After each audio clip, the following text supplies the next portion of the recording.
Hello everyone, I'm Lucy Fanger, CEO of On Technology Partners, and I'm proud to be sponsoring our new program, Women STaRs. In each episode, we will spotlight an amazing woman and the struggles and triumphs that she has faced. Then we will reflect and share her insights. Our goal is to engage, entertain, and explore the women STaRs in our world today. I hope you enjoy. I want to thank you all for listening today. My name is Shanti Harkness, and I'm the Media Manager for On Technology Partners, a women-owned company addressing cybersecurity and risk. Join us as we share the reflections of women just like you that have survived struggles and embraced triumphs in their lives. Today, we'll be talking with Inez James. Inez has over 20 years of supervisory experience with the Ohio Turnpike and Infrastructure Commission. She's a proud graduate of HBCU, Kentucky State University class of 92, where she earned her BA degree in physical education and her master's degree in special education from Ashford University. She's currently the president of the Lorraine Club of the National Association of Negro Business and Professional Women's Clubs, serving her third term. She's also the president of the Lorraine Democrat Women's Club in Lorraine, Ohio, and she is a member of the Delta Sigma Theta sorority, Lorraine County Alumni Chapter, serving on numerous committees. In March of this year, Inez was appointed by the Ohio Secretary of State, Frank LaRose, to serve as the first African-American and first female to hold the Democrat Party seat on the Lorraine County Board of Elections. Inez, thank you so much for taking the time to speak with me today. Thanks for having me. So let's go ahead and dive right in. So why don't you tell us something about yourself that others may not know, or something exciting about yourself?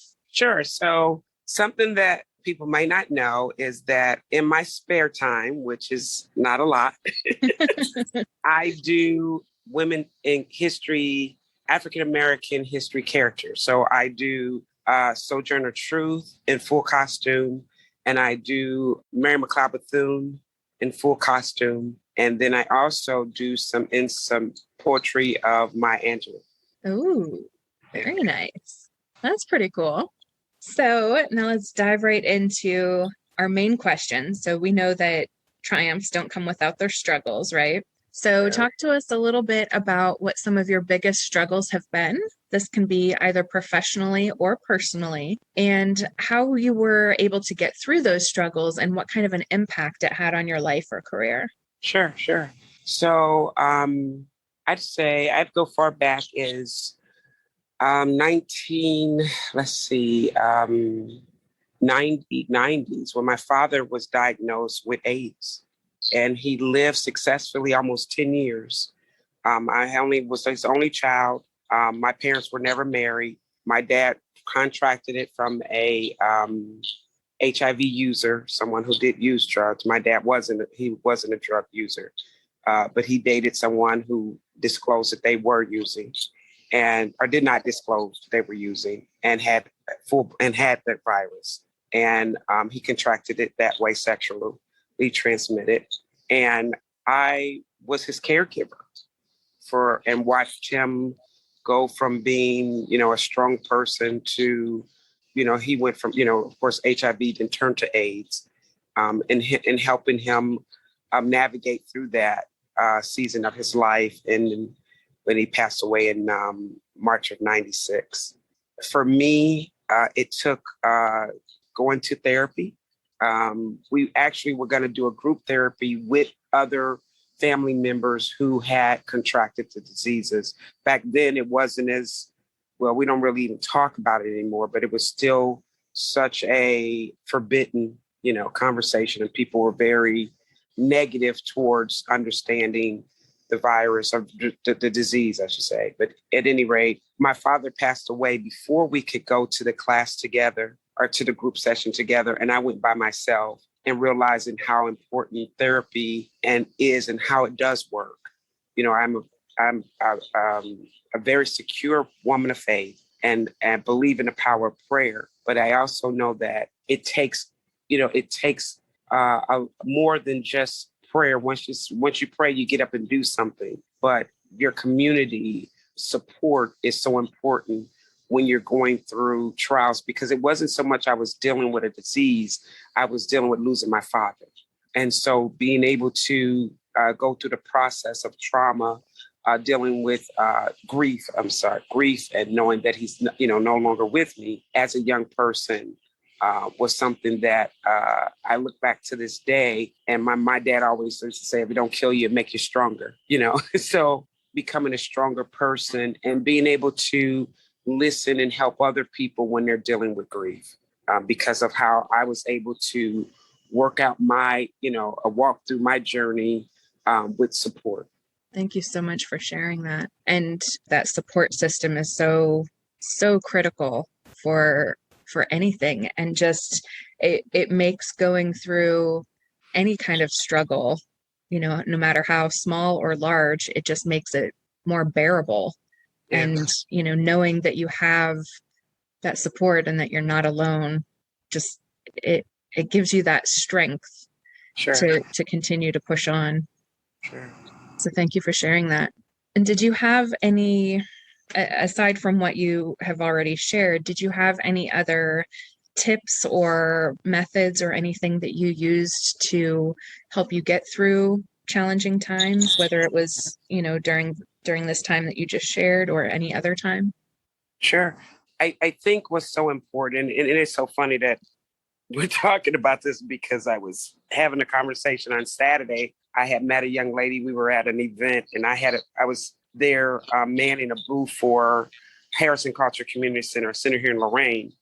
And she was there from the health department. And we just got into a conversation, and we started talking about basically, answering these questions, in this line of conversation of going through, how did you get through your journey? Or how did you get to where you are? And one thing that I shared with her, I said, I had to think about maybe 2010, 2012, when I was going through a divorce. And so I said, I looked at it as, people look at divorce as well, I should say, everybody has their own opinion on what divorces look like, but it is a death that person is still here, but they're no longer with you.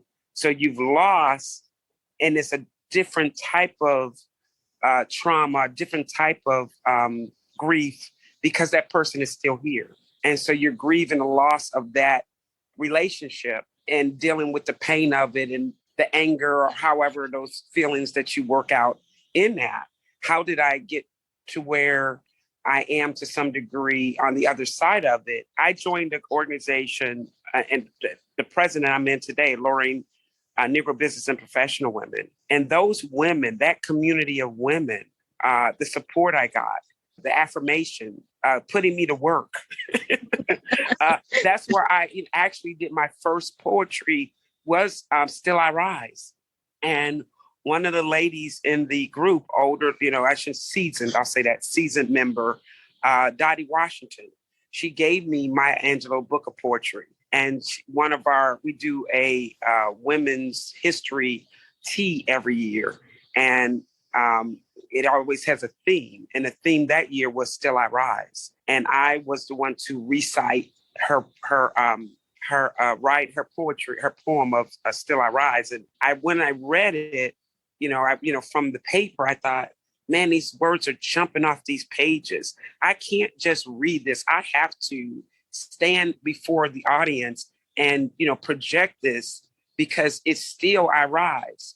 You may write me down in history with your bitter, twisted lies. You may, when I stood there, I was like, this is life, and those moments, those women getting involved in my community, my church activities, that's the way I worked out my, my trauma, my issues. Was I got involved, I got connected, I, went out and got busy working within the community. And now, from the time just being a member, now I'm the president of the organization and many other ones, and involved in other community service clubs and organizations.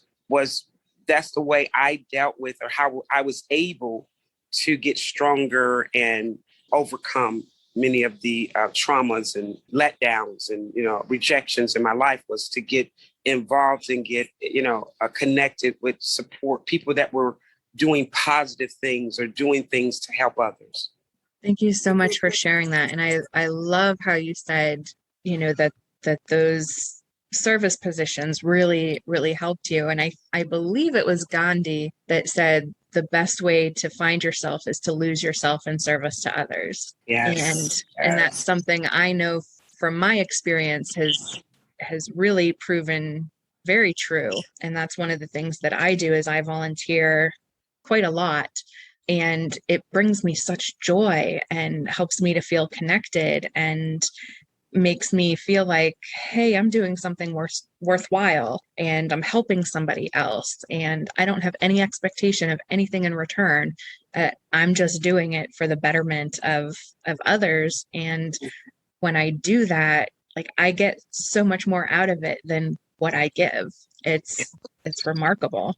Yes. I tell people often because I do get to ask the questions. Well, how did you get it? Because I had a pastor, Dr. Gregory Ballard, say all the time. He's in Texas now, but he used to be here in Lorraine County. Used to be a pastor here, and he said, anytime you're dealing with people, you got problems. So you're gonna always, there's no way of getting away from conflict or there's anywhere you have people, you're gonna have some problems. But I always tell people if you're there for the mission, if you can stick to the mission of whatever that organization or club or whatever the purpose is, if you can stick to that purpose and ground yourself in that, then you can always kind of walk over some of those things because you know why you're there. You know why why why you're serving in that particular area.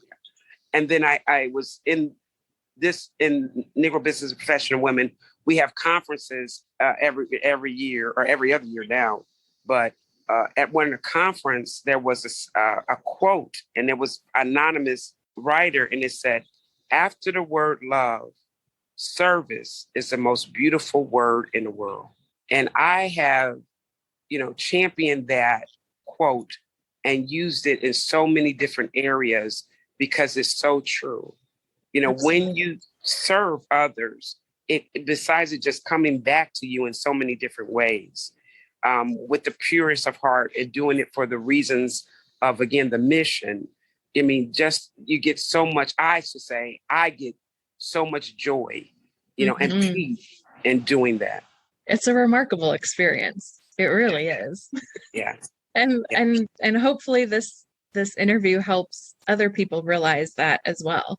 And, hopefully they go out and start joining an organization whose mission, aligns with their own and is able to serve and have that experience for themselves, because it really is remarkable. Yes. I'm not even sure what else to say about it. Remarkable is a good word. Remarkable is a great word. Yeah.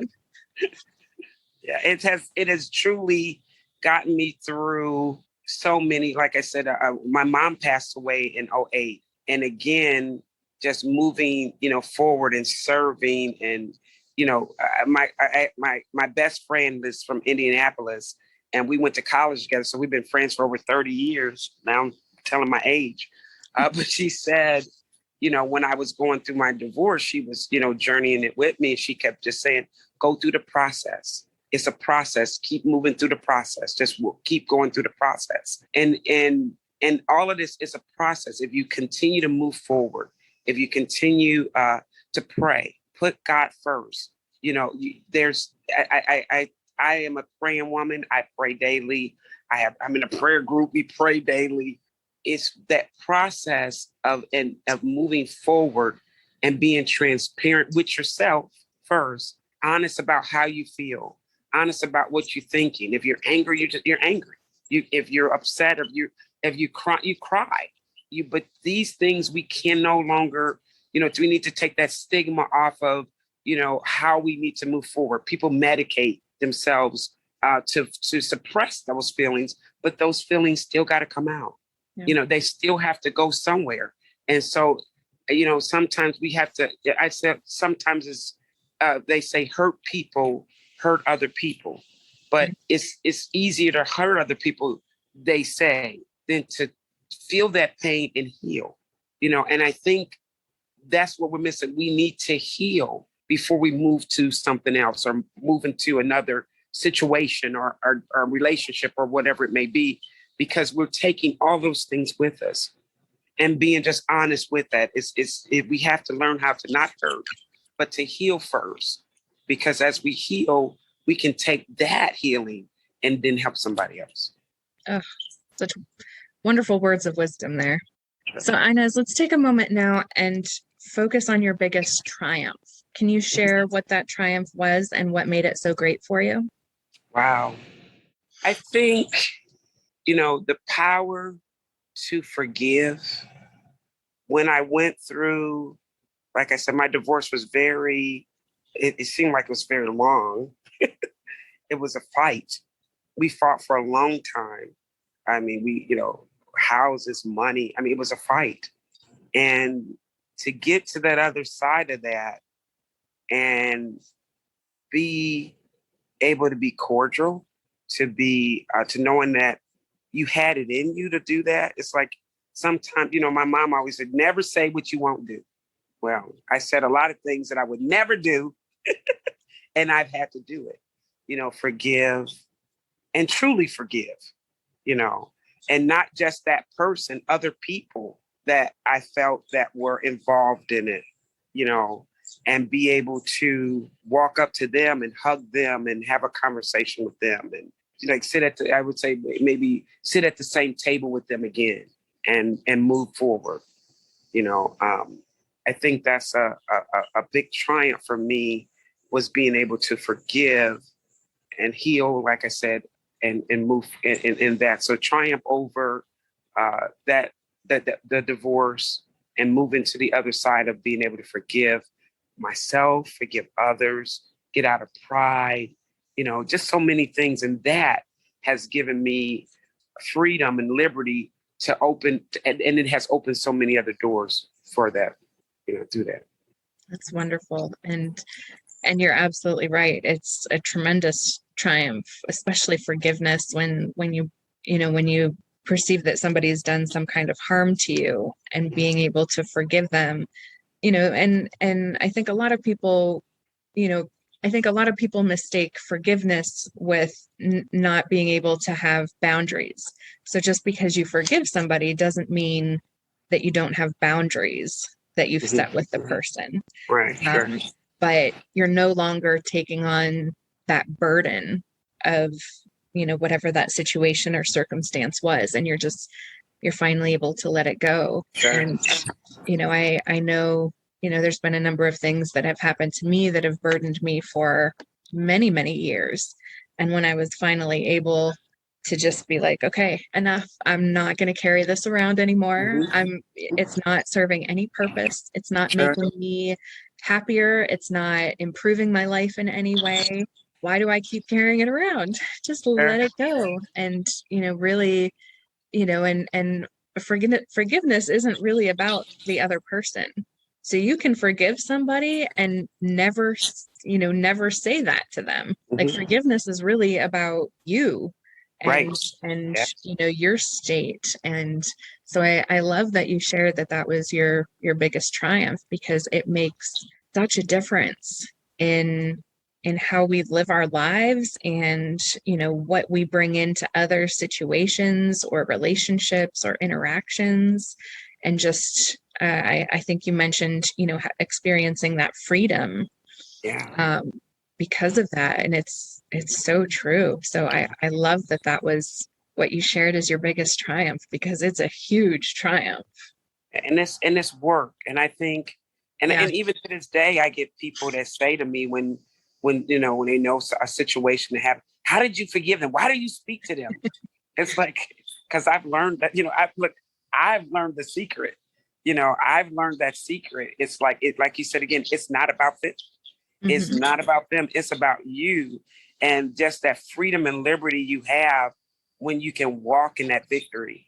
It truly is. I can name, think about, this I did, things that I've accomplished, but those things, they have their moment. They sit on the shelf, and you can, and dust them off at any time. But the power of forgiveness is an ongoing journey. And when you learn how to move in the way where I forgive you, I forgive myself. I look at what I did, I can see my side of the story and what I could have done better, and then of course I can see what you could have did better.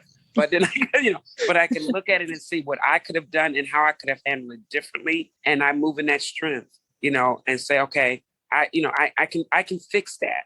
I know what I can fix, or I can see it where and sometimes it's tough. Sometimes you got to dig deep to get to that, because admitting when you made a mistake sometimes is when, it's such a prideful thing. We don't realize how strong pride is, that it can get in the way. I always tell when people say, well, sometimes if you just get out the way, you might, you can do better if you just get out the way, but learning how to do that, successfully, where you're not looking for to be the person in charge, or the person who got to be seen, or the person who has to have the last word.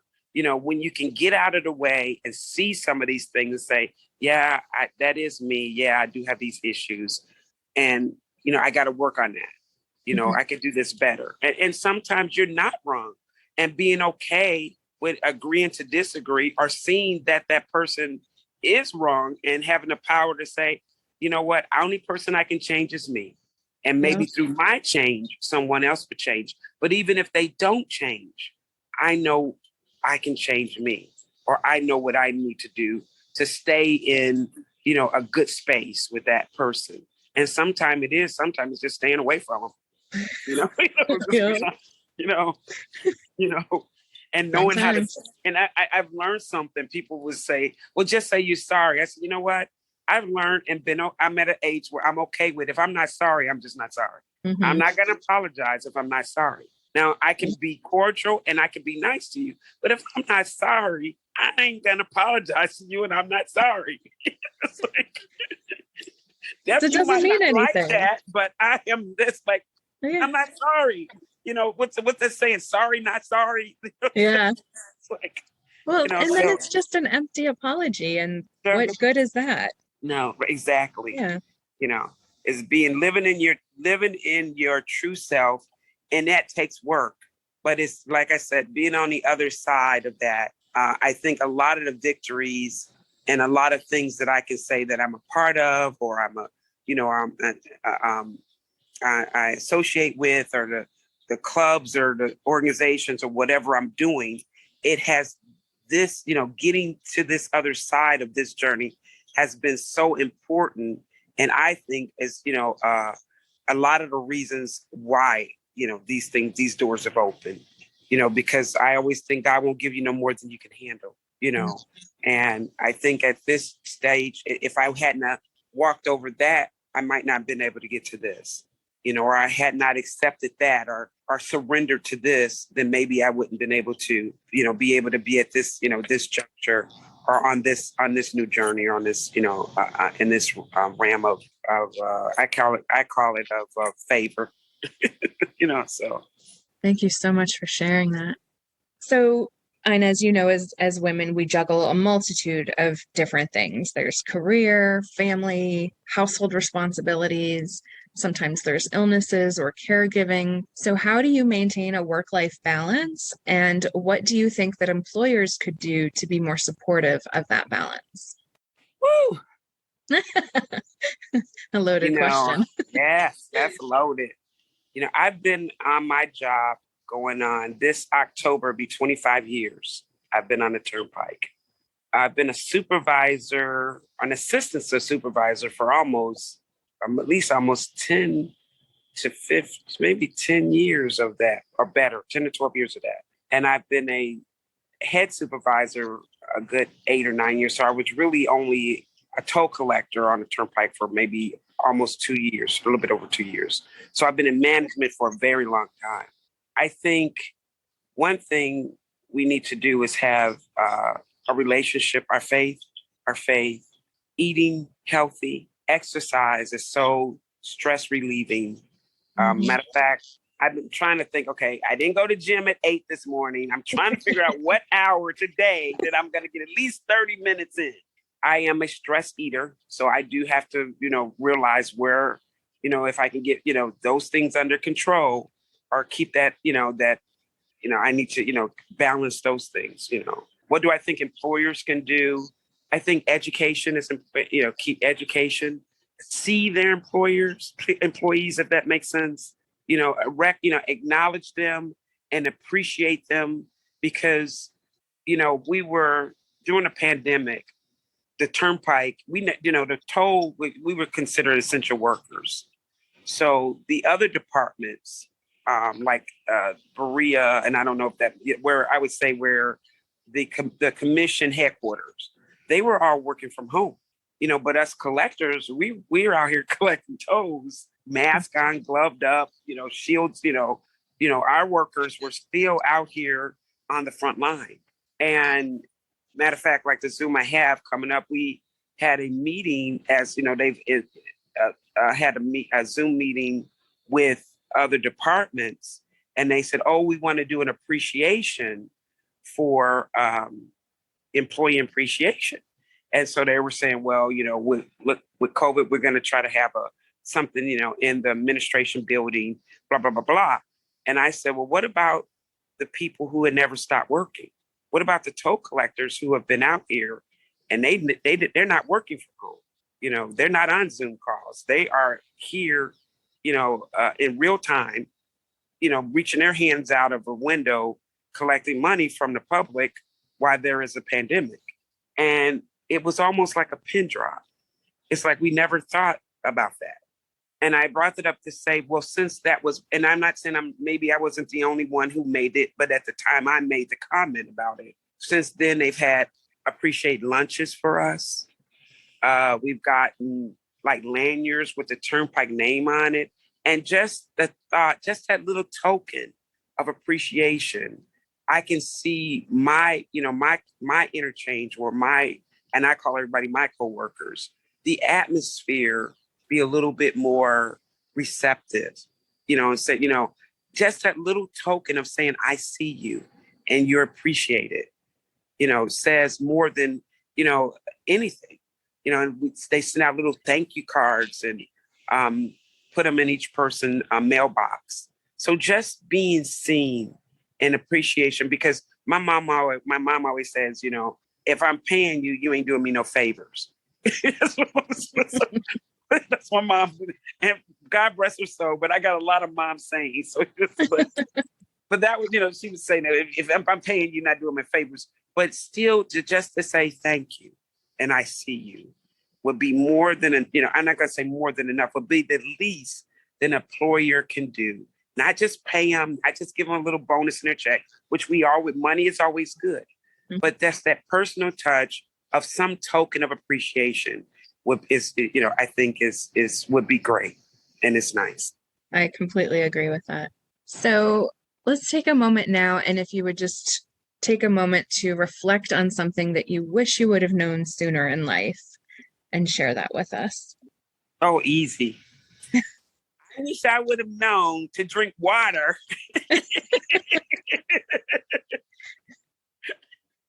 And not Kool-Aid and all these sugary things. As a young age, that water was so essential. And I bring that back to nutrition. We talk about the disparities in, the African-American community and things we did not know and things that we were taught as a young age. Eat all your food on your plate. If I don't want all the food on my plate, I should eat till I'm full, not unless my plate is clean.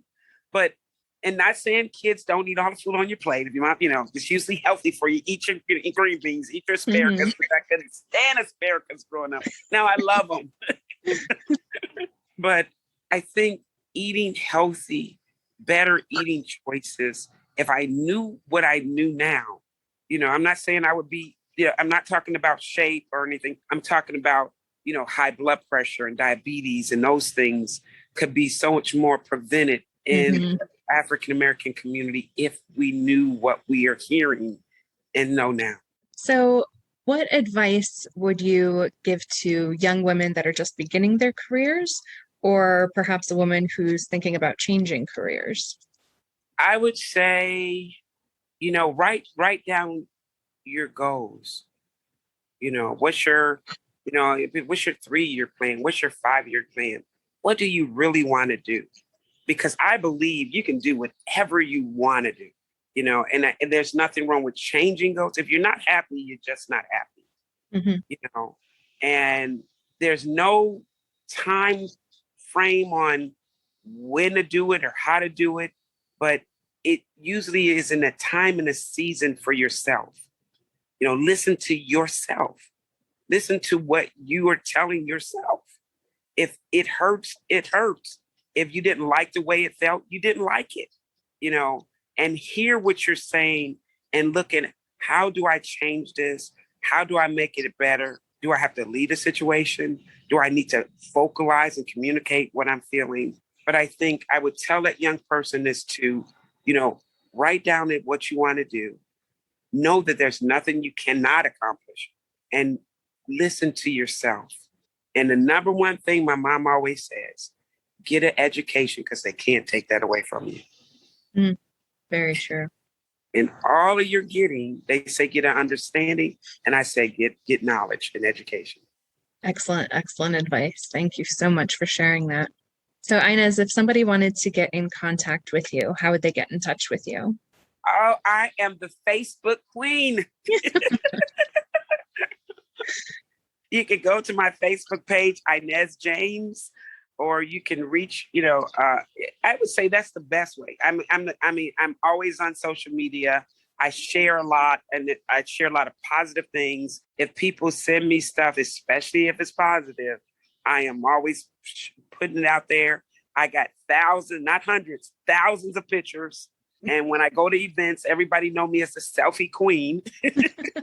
So I'm always taking pictures. People say I'm everywhere. And I say, no, I'm not. I'm just everywhere that I was sent to be, so I would say that's probably the number one way to reach out to me. You can message me on there. You can put something on my page but that's I'm definitely on social media, on our Facebook. All right. Excellent. Thank you so much. So Inez, it has been an absolute joy to speak with you. Thank you again so much for taking the time for this interview. Thank you. Thanks for having me. This is an awesome platform. And I just hope you guys just continue to do what you're doing. This is awesome. Thanks for having me. Thank you. So On Technology Partners wants to thank you for joining us on this episode of Women STaRs. If you'd like to appear in a future podcast episode, or if you'd like to nominate a woman to be interviewed for Women STaRs, please email stars@ontechpartners.com.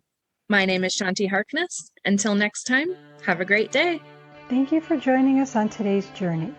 Remember, you are all women stars. If you wish to learn more about our Women STaRs program or want to be a guest on our show, contact us at stars@ontechpartners.com. And thank you to On Technology Partners for helping me make this program a reality. Remember, we at On Technology Partners want to help you protect your team from hackers. To learn more about our cybersecurity services, go to ontechnologypartners.com.